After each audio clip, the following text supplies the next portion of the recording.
guys, my name is Zay and welcome to episode 2 of Otter.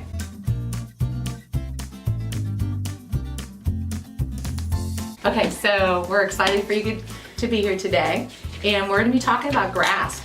So the first thing I want to talk about is how we determine which hand a child has in dominancy. And sometimes it's difficult to determine which hand, especially when grasp is just emerging. So one of the ways that I do it is I have a child use 2 sticks. So you have them pick it up and tap 3 times and then drop them. We're going to do it 3 times, okay? So let's see what Zane does. Pick up your sticks, tap 3 times, A, B, C, drop them. Good. Pick them up again. Now you say the alphabet when you do it, okay? A, B, C. Good. Keep going. Do it again. A, B, C. Good. Okay, now pick them up again and now slowly show the audience. Okay, now what I look at is the top stick. 90% of the time will be the dominant hand when you tap sticks. It has to be spontaneous, and you should not show the child, nor should you demonstrate it, because then they might just copy what you're doing. So you want to give them spontaneous use. So if I were to show her, because I'm right-handed also, then I might show her that and she would do it. So if I'm going to test a child, just to get a general idea, so teachers, educators, whomever can use this technique. So I have them do something that would distract them from the tapping part, like singing, so that they're not concentrating on which stick is on top or not, okay? So the other thing you can do to determine dominancy, and this is really good for children in preschool and in kindergarten, because a lot of teachers, when you're trying to refine grasp, if you don't know which hand to be working with, it's difficult. So we want to try to test out generally which hand. So that's one test and one way of learning which hand the child is going to be dominant. Left or right? Correct, like left or right. The other way would be to take a ball, and I don't really have a ball, I have this ball, but and roll it in front of a child, and whichever they quickly grab the ball. So you would take a ball, roll it to them, and the hand that's dominant, if it's like, quickly rolling so they want to stop it, which one goes first would pretty much be the dominant hand. Okay, so 2 quick ways of learning about dominancy. Okay? Okay, so now that we've talked about hand dominancy, we're going to talk about grasp a little bit. You ready? Okay, so we're going to demonstrate some different types of grasp, and basically when we're looking at handwriting, we want to work on grasp as well.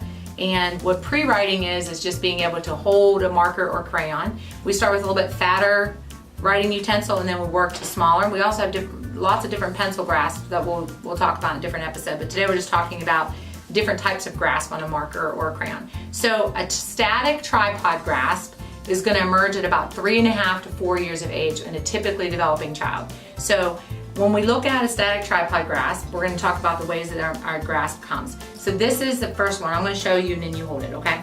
This is a fisted grasp, so you hold it in a fisted way. Yep, okay, so pretend you're a 3-year-old. A 3-year-old's gonna mark with a fisted grasp, okay? Trying to get to a better grasp, maybe 2 to 3 years old, will be fisted. Actually even younger than that. And then we're gonna work towards what's called a digital pronated grasp. All right, I'm gonna show you, Zane, how to do a digital pronated grasp, and you try it, okay? You hold your marker and I'll hold mine. Okay, so digital pronated grasp, we're gonna hold with the digits, okay? Pronated means the hand is turned this direction. This is supination, this is pronation. So we're doing it kind of like this. Can you try that? If your finger, just use your fingers. So it's called digital, which is our digits, and then pronated, which is like that. So when we look at that digital pronated grasp, it's more just all the fingers coming together, and the hand is more turned this direction, okay? So it's what we call a more immature grasp. All right, the next grasp we're gonna look at is a tripod grasp. Dynamic tripod. So this, when we have a, well, first we're gonna talk about static and then we'll talk about dynamic. Static tripod grasp is where we have 3 fingers, tripod meaning 3. So can you put your marker with 3? Yep, that's how. And what I'm looking at is the angle too. So a lot of kids will start with the angle this way, and we want the writing utensil to rest on this part of the hand or finger. So when she writes, she's gonna write like that.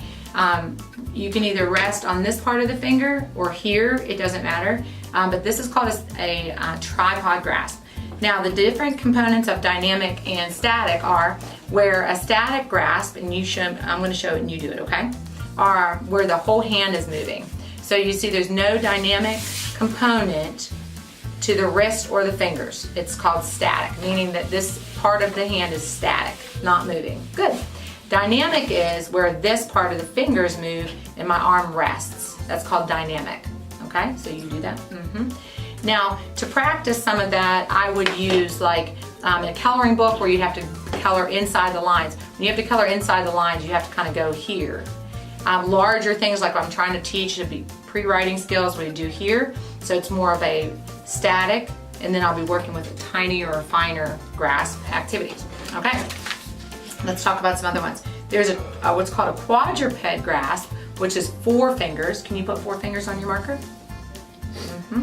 Yep, exactly. And a lot of children will use this grasp when their writing utensil does not have enough control. So it's like wiggling all over the place. So they'll throw another finger in there just so that they have better control. It's called quadruped head or 4.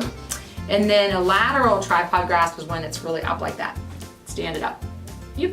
And then adaptive tripod grasp, and some children use this. They put the writing utensil in between the first and second finger, and again, that's giving them some more stability to use that writing utensil. Okay? All right, so we went over grasp today. That was kind of our main thing for today. We talked last week about using some tongs and things, and again, this is a way to improve grasp and utensil use. So Zane practiced that last week, and again, making sure that that is resting on the first finger is an awesome way of, practicing that grasp. Okay. So you can pick up balls and throw them in something. Yep, that's what you did last week, didn't you? All right, you want to tell everybody, see you next time? See you next time. Bye, thanks for watching.